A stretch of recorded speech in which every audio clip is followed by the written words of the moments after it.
In the bustling aisles of a small-town grocery store, where the soft hum of carts and the chatter of neighbors often filled the air, something unexpected was about to unfold. A man stood by the produce section, inspecting a ripe avocado with the quiet focus of someone who appreciated life's little details.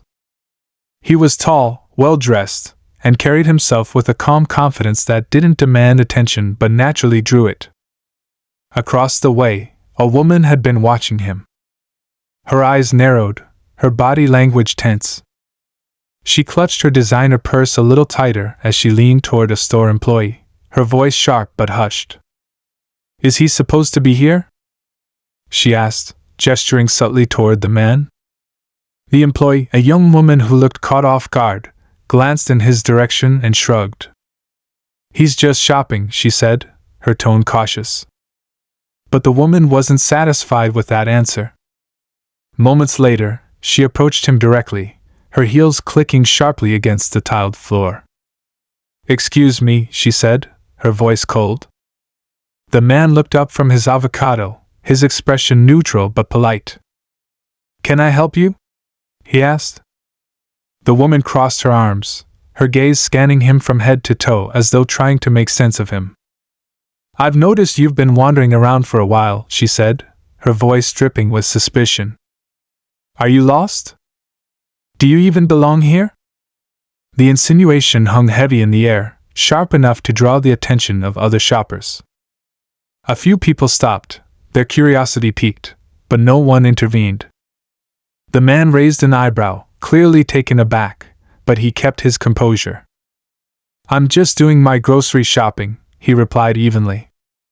The woman's lips tightened into a thin line. "Well," she said, her tone growing more confrontational, "I find it strange that someone like you would be here. This isn't exactly your kind of place, is it?" The words weren't loud, but they were pointed, and they carried a weight that made people nearby exchange uneasy glances. The man set the avocado back down carefully, his hand steady. He looked her in the eye, his calm demeanor unshaken, and said, "Someone like me? What do you mean by that?" His voice was measured, but there was an edge to it now, a quiet challenge.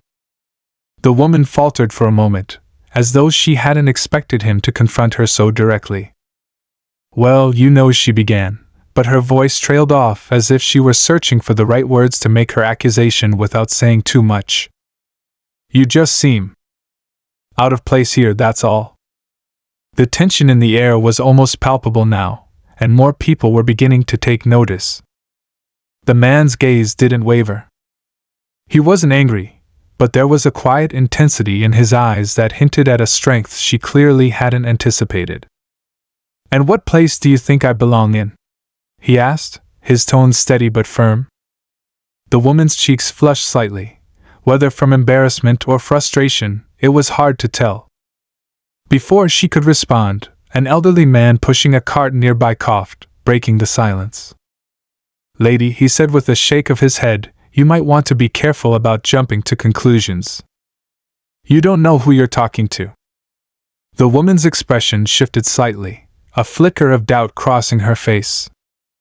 "Oh, please," she said, waving him off dismissively. But her confidence wasn't as solid as before. She turned back to the man, still holding her ground but no longer quite as sure of herself. And then, in the most unexpected twist of the day, the man reached into his pocket and pulled out something that made her jaw tighten, a simple, understated badge. It gleamed under the fluorescent lights, and the room seemed to go silent for a moment as everyone registered what it meant. The woman's reaction was instant and priceless, but let's pause here for a moment. Because what happened next isn't just about this grocery store or even these two people. It's about the assumptions we make, the power of humility, and the surprising ways life has of teaching us lessons we don't always expect. So stay tuned, because this story is just getting started. The badge shimmered under the bright grocery store lights, a quiet declaration that demanded attention. The woman's face shifted immediately. Her eyes darted from the badge to the man's calm expression, and for a fleeting moment, uncertainty flashed across her features. But she quickly masked it with a nervous laugh, as if she could brush away the weight of her accusation with a bit of charm. "Oh," she stammered, her tone suddenly lighter, almost apologetic but not quite sincere. "I didn't realize." Her words trailed off, leaving the air heavy with unfinished sentences and lingering judgment. She seemed to grasp that the situation had turned against her, but her pride wouldn't let her fully back down. "I just thought. Well, you know how things are these days. You can't be too careful." The man remained quiet, his face unreadable as he studied her. He didn't rush to fill the silence or offer her an escape. Instead, he let the weight of her words settle in the space between them. Around them, the onlookers were captivated, their curiosity tethered to this unfolding drama. A mother holding her toddler shifted uncomfortably but didn't look away. An older gentleman leaned slightly on his cane, his eyes sharp with quiet judgment. Finally, the man spoke. "No, I don't know," he said evenly. His voice was calm, measured, but there was no mistaking the firmness in his tone. "Maybe you can explain it to me. What exactly were you being careful about?" The woman hesitated. Her bravado had all but vanished, and the confidence she'd wielded so freely just moments ago now seemed paper-thin. "I didn't mean anything by it," she mumbled, her voice barely above a whisper. But it was too late. The tension in the room had shifted, and the collective gaze of the bystanders was no longer on the man. It was on her. She glanced around, clearly realizing that whatever power she thought she had in this interaction had evaporated. She tugged at her purse strap nervously, her fingers fidgeting with the edge of her sweater. The man finally tucked the badge back into his pocket, his calm composure never wavering. "You didn't mean anything by it," he repeated, his tone flat. "But your words carried a lot of meaning." He paused, letting his words sink in. "Words like yours always do." The woman's face flushed. I'm sorry if I offended you," she offered, though her apology felt hollow, like it was more for the benefit of the onlookers than for the man she had wronged. "I didn't mean to make assumptions." He tilted his head slightly, as if considering her words, but he didn't respond. Instead, he reached for his cart and began to push it forward, leaving her standing there, a little smaller than before. But as he walked away, the murmurs began. "That was uncalled for," someone whispered. "She should be ashamed of herself. She probably thought she could just say whatever she wanted and get away with it," another voice added. The woman heard the comments but didn't acknowledge them. She stood frozen for a moment, her shoulders stiff, before hurriedly turning down an empty aisle, as though retreating would erase what had just happened. Meanwhile, the man continued his shopping, his movements calm but deliberate. He didn't seem rattled, but there was a heaviness in his steps that hadn't been there before. As he reached for a box of cereal, a voice interrupted him. "Excuse me," the young employee from earlier said, her voice hesitant. "I just wanted to say, I'm sorry for what happened back there. That wasn't right." He glanced at her and offered a small smile. "Thank you," he said simply. The employee shifted awkwardly, as if unsure whether to say more. "I just don't understand why some people still act like that," she added quietly. "It's 2024. You'd think we'd be past this by now."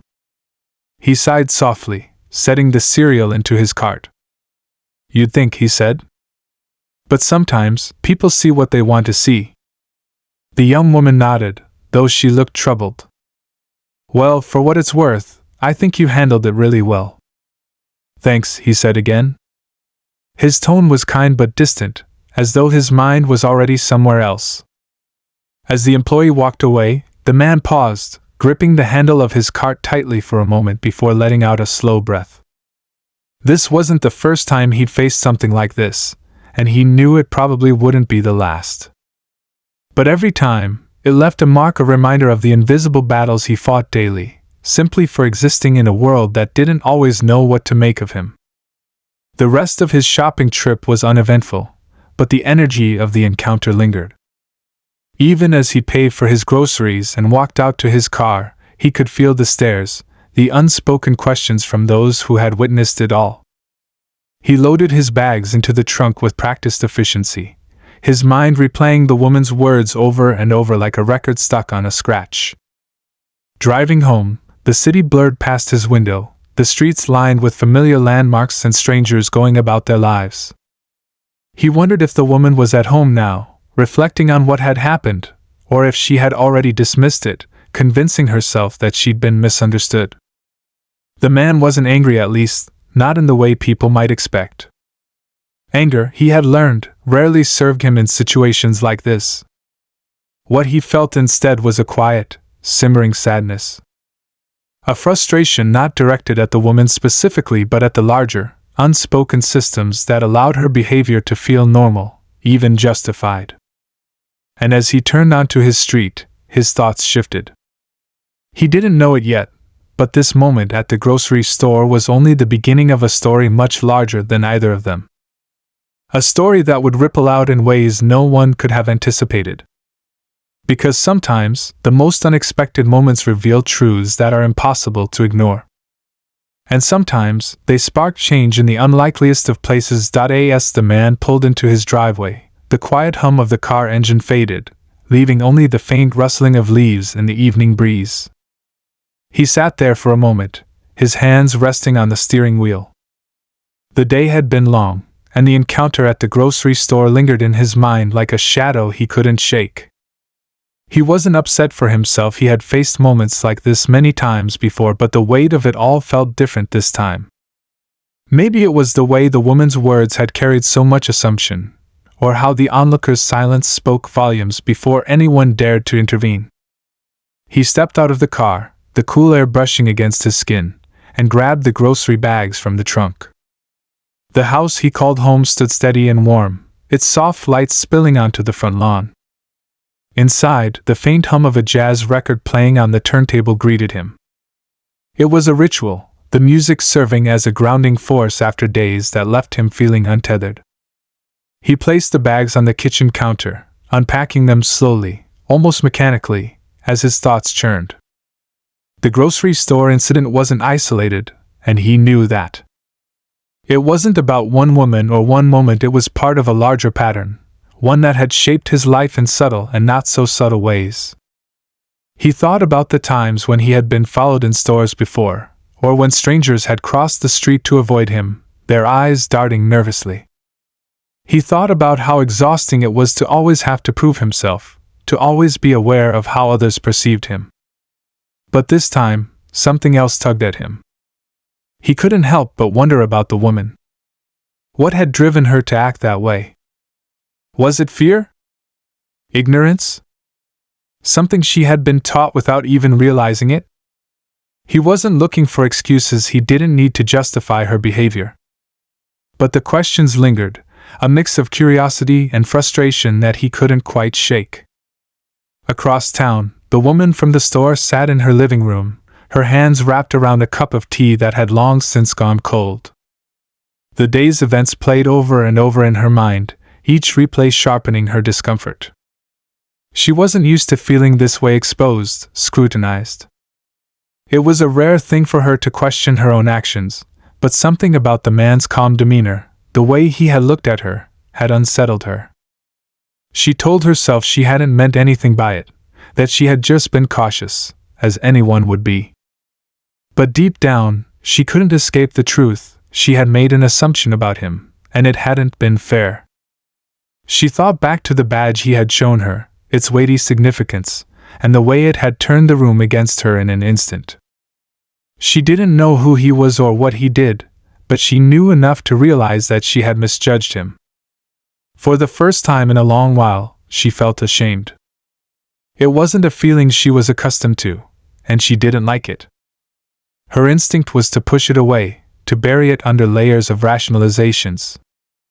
But the shame stayed, a quiet presence that refused to be ignored. Elsewhere, the grocery store employee who had witnessed the encounter couldn't stop thinking about it either. On her break, she had replayed the scene in her mind, wondering if she should have said more, done more. It wasn't the first time she'd seen something like that happen, but it felt different this time.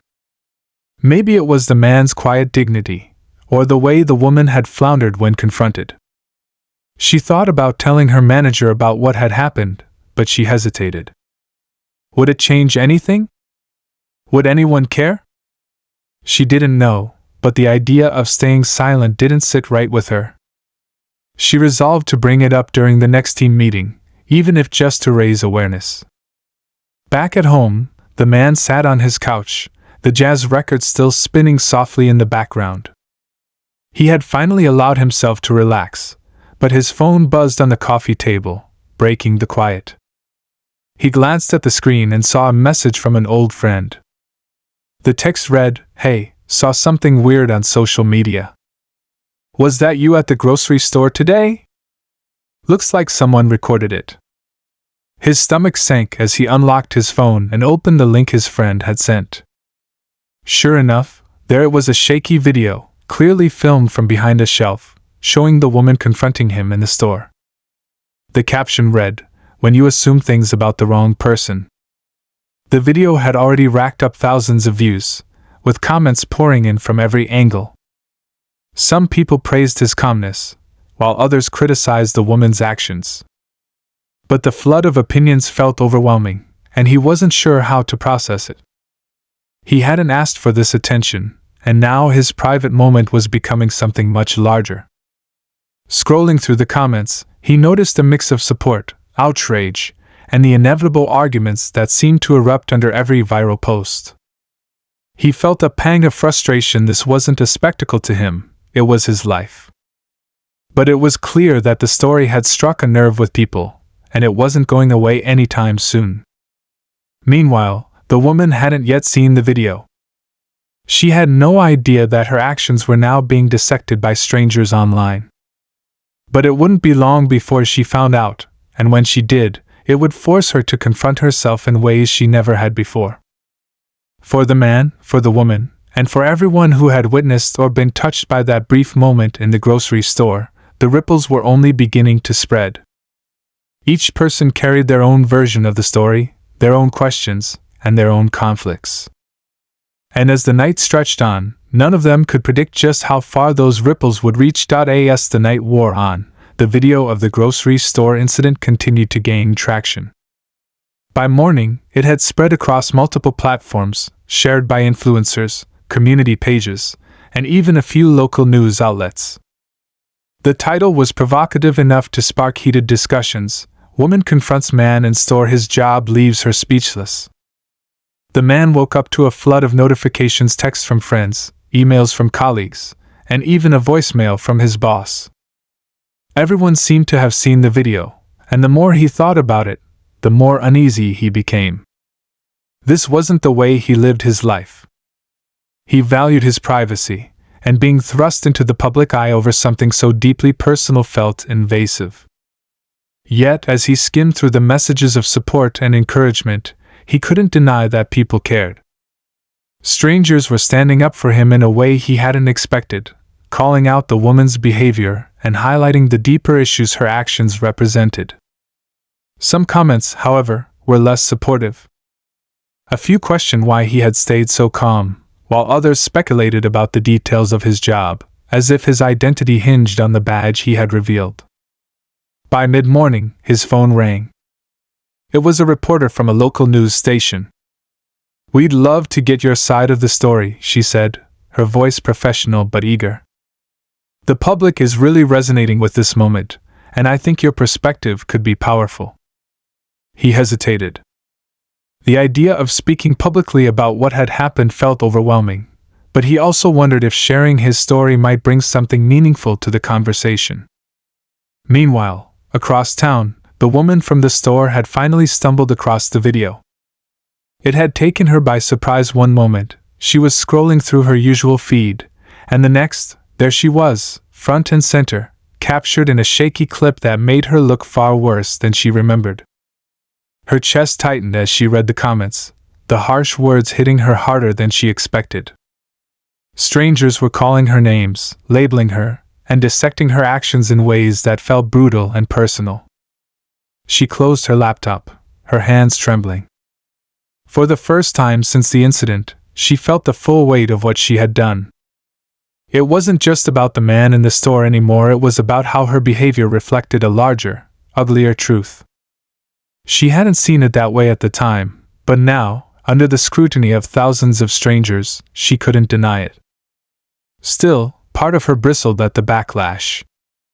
She told herself it wasn't fair for people who didn't know her to judge her so harshly.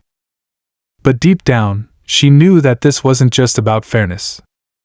It was about accountability. The grocery store employee also found herself caught in the whirlwind. Her manager had seen the video and pulled her aside for a conversation. "Did you witness this?"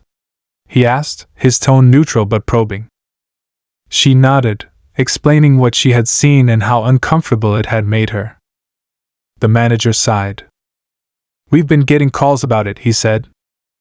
"Some people are asking how we handled it, and others are accusing us of standing by and letting it happen." The employee felt a pang of guilt.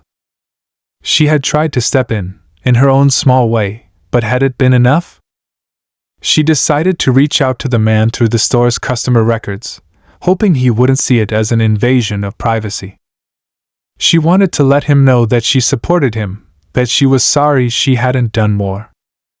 Back at home, the man sat at his kitchen table, staring at his phone. The reporter's request lingered in his mind. He wasn't sure if he wanted to turn this moment into a public spectacle, but he also recognized the power in speaking up. People were watching, listening, and maybe this was an opportunity to say something that mattered. The decision weighed heavily on him as the days stretched on. He thought about his work and how it connected to everything that had happened. The badge wasn't just a symbol of authority, it represented years of dedication, a commitment to serving others and breaking down barriers. He had worked hard to get where he was, navigating a system that wasn't always welcoming. And yet, in that grocery store aisle, none of it had mattered. To the woman, he had been just another stranger to scrutinize, to question, to doubt. As evening fell, he made his choice. He called the reporter back, his voice steady but cautious. "I'll talk," he said, "but this isn't just about me. If we're going to do this, we need to focus on the bigger picture." The reporter agreed, sensing the gravity of his words. They set up a meeting for the following day, and as he hung up the phone, he felt a mix of anxiety and resolve. Elsewhere, the woman paced her living room, her thoughts spiraling. She hadn't spoken to anyone about what had happened, not even her closest friends. She didn't know how to explain it, and she wasn't sure she wanted to. But the video was everywhere now, and ignoring it wasn't an option. She had received a few texts from acquaintances who had recognized her, their messages laced with subtle judgment. One simply read, "Saw the video. Are you okay?" She wasn't sure how to respond. For hours, she debated what to do. Should she reach out to the man and apologize? Would it even matter at this point? The idea of facing him again filled her with dread, but so did the thought of doing nothing. She opened her laptop and began typing an email to the store manager, hoping to get in touch with him through official channels. Her fingers hesitated over the keyboard as she tried to find the right words. The next morning, as the man prepared for his interview, the world outside seemed quieter than usual. But beneath the surface, the tension was building. The story had taken on a life of its own, and everyone involved could feel it, an invisible thread pulling them closer to a reckoning none of them could avoid. As the man arrived at the news station, he couldn't shake the weight of the day ahead.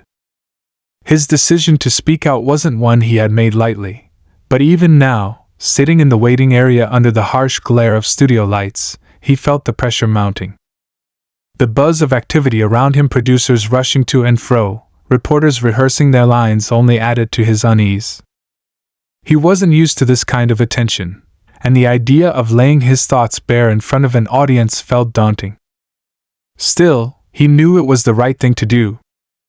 This wasn't just about him anymore, It was about the countless people who experienced moments like his every day but never had the chance to speak up. The producer approached him, her clipboard clutched tightly in one hand. "We're going live in 10 minutes, she said with a polite but businesslike smile. "You'll be on after the anchor gives a brief overview of the video." He nodded, keeping his expression neutral, but his heart pounded in his chest. He glanced at his phone one last time before silencing it, noticing a message from an unknown number. It was a single sentence, "You don't know the full story." He stared at the message, a frown tugging at his brow. Was it a mistake? A prank? He didn't have time to think about it.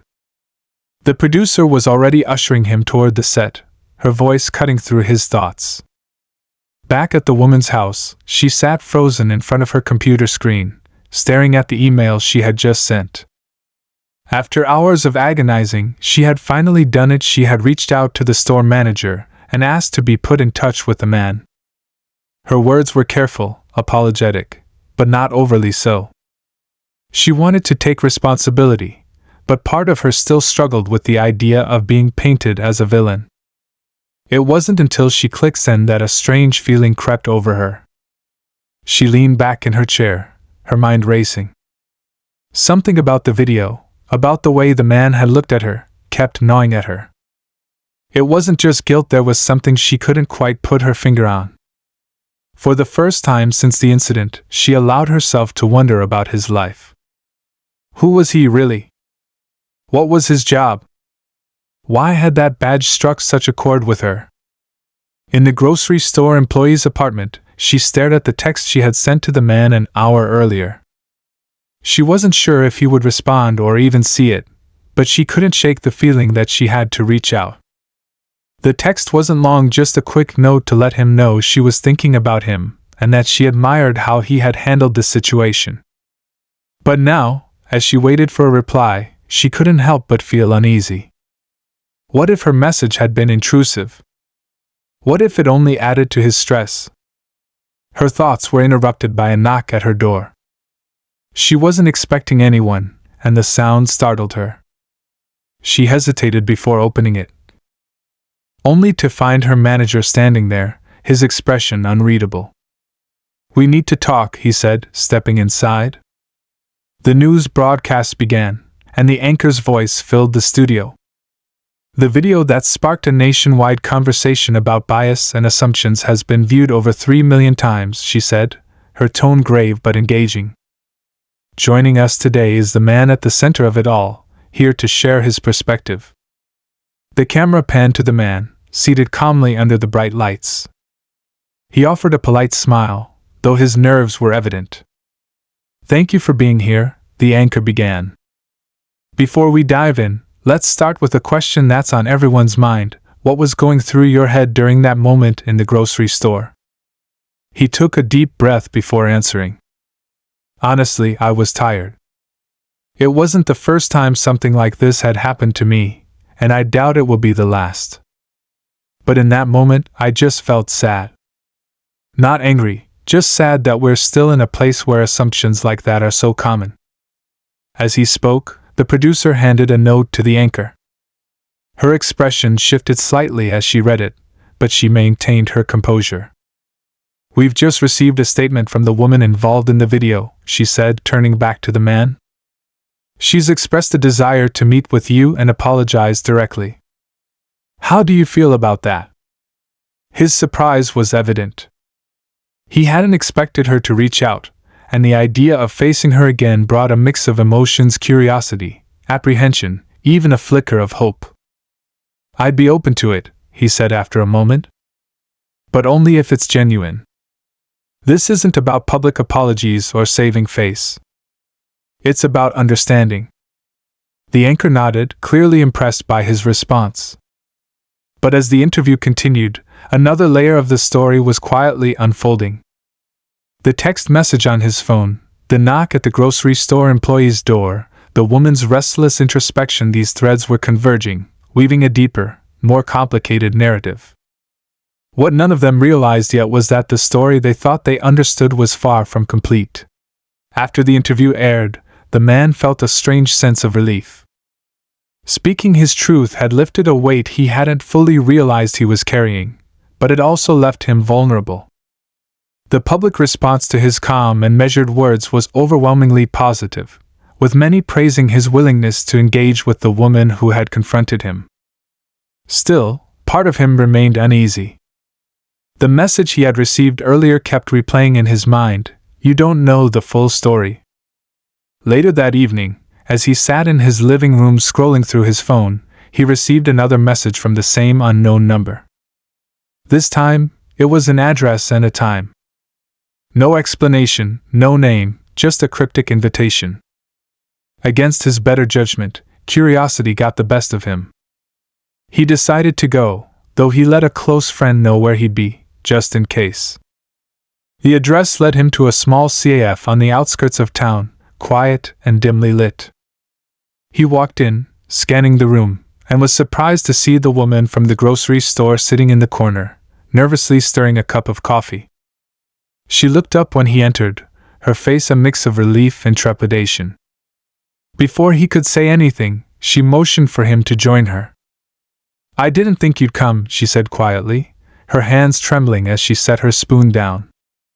"But I'm glad you did." He sat across from her, unsure of what to expect. "Why did you ask me here?" he asked, his tone steady but guarded. She took a deep breath, struggling to find the right words. "I wanted to apologize," she began, her voice wavering. "Not just for what happened in the store, but for everything. For the assumptions I made. For the way I reacted. I've been doing a lot of thinking since that day, and I realize now how wrong I was." He listened silently, his expression unreadable. It wasn't the first time he'd heard an apology like this, and he couldn't help but wonder if it was genuine or motivated by the backlash she'd faced. "But there's something else," she continued, her eyes darting away from his. "Something I didn't say during the incident. Something I've been too ashamed to admit." The man leaned forward slightly, his curiosity piqued. "What is it?" She hesitated, then pulled out her phone and slid it across the table to him. On the screen was a photo of a younger version of herself standing next to a man who bore a striking resemblance to him.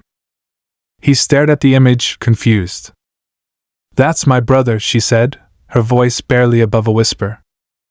"Or he was." Her words hit him like a freight train. The man in the photo looked so much like him that for a moment, he wondered if it was some kind of trick. "I don't understand," he said, his voice low. She swallowed hard, her eyes brimming with tears. "He died a few years ago. A police officer mistook him for someone else. He wasn't doing anything wrong, but they didn't give him a chance to explain." The weight of her confession hung heavy in the air. Suddenly, her behavior in the store made a twisted kind of sense. Her fear, her suspicion, it wasn't just about him. It was about her own unresolved pain, her grief, and the way it had warped her view of the world.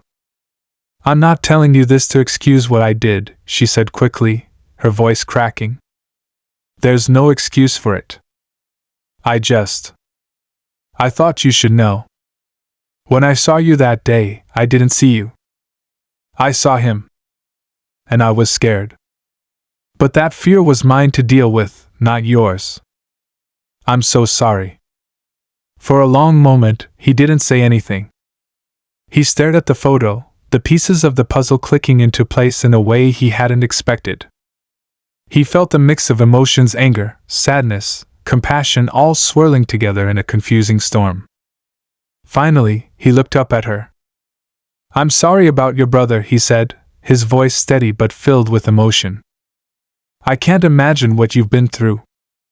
But you're right, what happened in that store wasn't about him, or me. It was about the assumptions we make about each other. And if we don't start seeing each other as people, as individuals, this cycle is never going to end." She nodded, tears streaming down her face. "I want to do better," she said. "I need to do better." The two sat in silence for a moment, the tension between them giving way to something more profound. It wasn't forgiveness, not yet, but it was a start. As they left the CAF, both of them knew that this wasn't the end of the story. It was just the beginning of a much larger journey, one that would require courage, honesty, and a willingness to confront uncomfortable truths. And as they parted ways, the man couldn't help but feel that, despite the pain and conflict, something meaningful had come from it all. The story they had shared, though deeply flawed and painful, had the power to spark a conversation that might just change the way people saw each other. And that, he realized, was worth everything. The days following their meeting at the CAF were a whirlwind of emotions and reflection. The man returned home that night with a heaviness he couldn't shake, but also a sense of clarity. For so long, he had been at the receiving end of biases and assumptions, navigating a world that too often judged him by his appearance rather than his actions.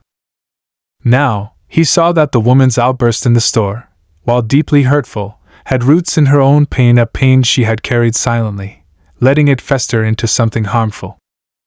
It didn't excuse her actions, but it added layers to the story he hadn't expected.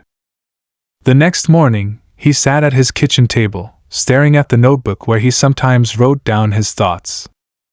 This time, he opened to a blank page and started writing about the CAF meeting. The words flowed easily, almost as if the conversation had planted seeds that now demanded to grow. He wrote about the complexities of grief and fear, the weight of assumptions, and how moments of conflict could also lead to moments of understanding.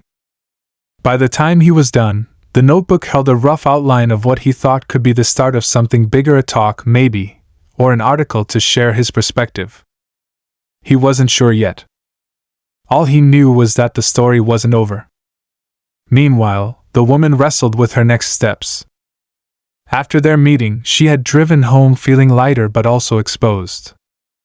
Saying the words out loud, acknowledging the source of her fear and the ways it had shaped her actions, was liberating, but it also forced her to confront parts of herself she had been avoiding. She didn't sleep much that night, replaying the events of the past week in her mind and thinking about the man's words. If the cycle was going to break, she had to do more than apologize. She had to take action. The following week, she reached out to a local community group that worked on bridging divides between different racial and cultural groups in the area. She volunteered to share her story, not as an expert or a leader, but as someone willing to admit her mistakes and learn. The group welcomed her with open arms, encouraging her to participate in workshops and discussions that pushed her to examine her own biases and assumptions. At first, the process was uncomfortable, painful, even. But over time, she found herself growing in ways she hadn't expected. The grocery store employee also found herself reflecting on her role in the incident. After her manager's conversation, she had felt a mix of guilt and determination. She hadn't done enough in the moment to intervene, but she realized that she could still make a difference moving forward. She brought up the idea of hosting sensitivity training sessions at the store, not just for employees but for customers as well. Her manager agreed, and soon the store became a small but meaningful hub for conversations about community and respect. The sessions weren't perfect, but they were a start. As for the man, his story continued to unfold in ways he hadn't anticipated. The interview had garnered more attention than he'd expected, leading to invitations to speak at schools, community centers, and even corporate events. At first, he hesitated. Public speaking wasn't something he'd ever planned to do. But the more he thought about it, the more he realized how important it was to share his experiences. If his story could help even one person see the world differently, it was worth the discomfort. One evening, after a particularly moving talk at a local high school, he received an email from a student who had been in the audience. The student, a young black girl, wrote about how hearing his story had given her the courage to stand up for herself in situations where she felt unseen or underestimated. Her words brought tears to his eyes. For the first time in a long time, he felt like his experiences, both the struggles and the triumphs, had a purpose beyond himself. Months turned into a year, and the ripples of the grocery store incident continued to spread. The woman and the man occasionally crossed paths, not by chance but through the community events and initiatives they both became involved in. Their interactions were cordial, even warm at times, but they never pretended that their initial encounter hadn't happened. Instead, they used it as a reminder of how far they had both come and how far there was still to go. The man's notebook eventually became the foundation for a book, which he titled Breaking the Cycle: Stories of Assumption, Fear, and Understanding. It wasn't a bestseller, but it found its way into the hands of people who needed it most, sparking conversations and inspiring change in quiet but meaningful ways. The woman wrote a foreword for the book, sharing her perspective and her ongoing journey toward growth. Their collaboration felt like a full-circle moment, proof that even the most difficult encounters could lead to something positive, if approached with honesty and humility. As the man stood at a podium one afternoon, speaking to a packed auditorium at a community conference, he looked out at the faces in the crowd and felt a deep sense of gratitude. The journey hadn't been easy, and there were still days when the weight of the world felt almost too much to bear. But moments like this, moments where people came together to listen, to learn, and to grow, made it all worthwhile. He closed his speech with the words he had come to believe more deeply than anything else: we can't control how people see us, but we can control how we respond. And sometimes, our response can change everything. As the audience rose to their feet in applause, he saw the woman sitting in the front row, clapping alongside everyone else. She caught his eye and gave him a small nod, a silent acknowledgement of how far they had come, not just as individuals, but as part of a larger story that was still being written. The world wasn't perfect, and it never would be. But in that moment, he felt hope. And for him, that was enough.